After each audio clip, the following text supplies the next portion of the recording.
6 beautiful हदीस। अल्लाह की जात पर भरोसा करने वाला कभी नाकाम नहीं होता। किसी का राज तलाश मत करो, अगर मालूम हो जाए तो फैलाओ नहीं। कोई भी मुसीबत पड़ने पर मौत की तमन्ना ना करो। इंसान का सबसे बड़ा दुश्मन उनके बुरे दोस्त हैं। किसी को खुश करना नेकी है। अल्लाह उस शख्स को आबाद करता है जो हदीस सुन के दूसरों तक पहुंचाए। अगर ये दुआ आगे फॉरवर्ड ना करो तो वापस मुझे सेंड कर देना। प्यारे नबी करीम मोहम्मद सल्लल्लाहु अलैहि वसल्लम ने इरशाद फरमाया, वो शख्स जन्नती है जो रात को सोने से पहले सबको माफ करके सोए। और आप सल्लल्लाहु अलैहि वसल्लम ने ये भी फरमाया, जिसने भी मेरी इस हदीस को सुना और दूसरों तक पहुंचाया, क़यामत के दिन उसके लिए मेरे शिफाए वाजिब होगी। बुराई को खुद में और अच्छाई को दूसरों में तलाश करो, यही आपकी सबसे बड़ी अच्छाई है। गुस्से से बचो क्योंकि वही पागलपन से शुरू होता है और पछतावे पे खत्म होता है। तन्हाई में अपनी सोच पर और महफिल में अपनी जुबान पर काबू रखो। अल्लाह का जिक्र अपने हाथ की उंगलियों में किया करो, क्योंकि जब आप अपनी कब्र के अंधेरे में रहोगे तो ये उंगलियां रोशनी का काम करेंगी। यकीन और दुआ नजर नहीं आते मगर नामुमकिन को मुमकिन बना देते हैं। इंसान अगर 60 साल जीता है तो 31,53,06,000 मिनट जीता है, और इनमें से अल्लाह सिर्फ नमाज के लिए 5,47,500 मिनट यानी कि 60 साल में से सिर्फ 1 साल 1 महीना मांगता है, और हम दे भी नहीं सकते। ताज्जुब की बात है। नमाज को मिस ना करो।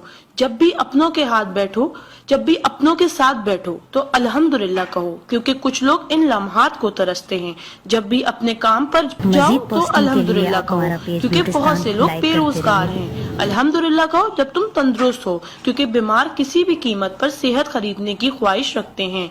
अल्हम्दुलिल्लाह कहो कि तुम जिंदा हो, क्योंकि मरे हुए लोगों से पूछो जिंदगी की कीमत। दोस्तों की खुशी के लिए तो बहुत से मैसेज किए जाते हैं, देखते हैं अल्लाह के शुक्र के ये मैसेज कितने लोग फॉरवर्ड करते हैं। इस्लाम इज अ स्कूल, दीन इज अ क्लास, दुनिया is a campus, we are the student, Quran is syllabus, Ramzan is test, namaz is practical, Muhammad सल्लल्लाहु अलैहि वसल्लम is a teacher, Allah is examiner and कयामत is the date of result.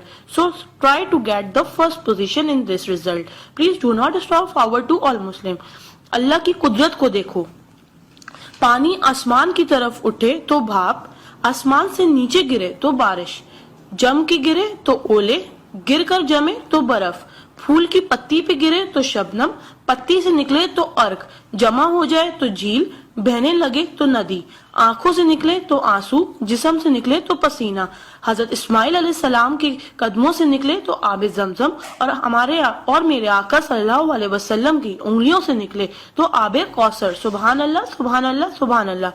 कोई ना जाने जिसे उसी रब जानता है। राज को राज न समझो, वो सब जानता है। अगर मांगना है तो उस रब से मांगो, क्योंकि जुबान पे आने से पहले वो दुआ की वजह जानता है। सुभान अल्लाह। एक दिलचस्प हकीकत, जब नेकी की जाए तो राइट फरिश्ता लिखता है, और जब बुराई की जाए तो लेफ्ट फरिश्ता लिखता है। क्या मजीद पोस्टिंग के लिए आप हमारा पेज ब्यूटिस्तान लाइक करते रहिए। आ जाते वो अमाले दुरूद शरीफ का कसरत से पढ़ना। राइट फरिश्ता 10 नेकियां लिखता है, उल्टे हाथ का फरिश्ता 10 गुनाह मिटाता है, और अल्लाह 10 दर्जात बुलंद करता है। सुभान अल्लाह। आप इस मैसेज को अपने लिए सदका जारिया बनाएं और दोस्तों तक पहुंचाएं। सुभान अल्लाह, अल्हम्दुलिल्लाह, अल्लाह अकबर पहले सेंड कर दो, क्योंकि जब तक कोई ये मैसेज पढ़ता रहेगा जन्नत में आपका नाम का पेड़ लगता रहेगा। प्लीज